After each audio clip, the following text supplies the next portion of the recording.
ampifaliana trano tompoko lasy tompoko vava ny tsidianay tokantranonao amin'ny alalan'ity fandaharan'ity manolotra ny arahaba tompoko lasy tompoko vavy araka ny efa natsidika tamin'ny fiandohan'ny herinandro dia andalam-pivadiana Orividoza ilay tangoron-drahona izay narahamaso teo manodidina ny 500 kilometatra avaratra atsinanana an-talano misy anazy amin'izao fotoana izao ary vinavinaina itombohery sy azo anarana Diomazile izy ao anatin'ny 430 ora kisaka mianatsimo ny diany ao anatin'ny 3 andro ho avy araka izany dia ho mafy fitsiokan'ny rivotra amin'ny morontsiraka atsinanany Madagasikara miaraka amin'ny tafiotra manodidina ny 80 ka hatramin'ny 70 kilometatra isan'ora indraindray mahazo filazana miloko mavo amin'ny fahabetsahan-drotsakorany ireto faritra manaraka ireto Diana, Analalava, Antsohihy, Bealalana, Sainte-Marie, Fenerive-Est, Vavatenina, Atsinanana ary Vatovavafitovinany manomboka rahampitsoka hatramin'ny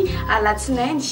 Ireo mpampiasa ranomasina ihany koa dia tokony tandrina amin'ny mety ahavon'ny onja sy ireo mponina mipetraka eny amin'ny faritra iva amin'ny mety ho fiotsahan'ny tany. Izay ny amin'ny fato izao ary ny mety toetry ny andro ho an'ny rapitso.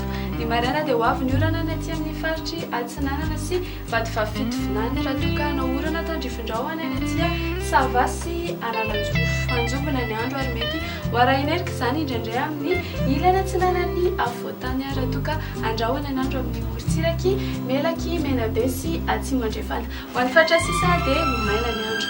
Raha ho an'ny hariva kosa indray dia ho avy ny orana amin'ny ilana Atsinanany Madagasikara ray manontolo iny raha toka anjombona ary mety ho arahinerika izany indraindray amin'ny Atsinanany Sofia, Betsiboka ny faritany Antananarivo na ny Olombe atsimo Atsinanana Anosy ary Androhy. Ho an'ny faritra sisa dia azorana tandrifin-drahona mety ho arahikotrika.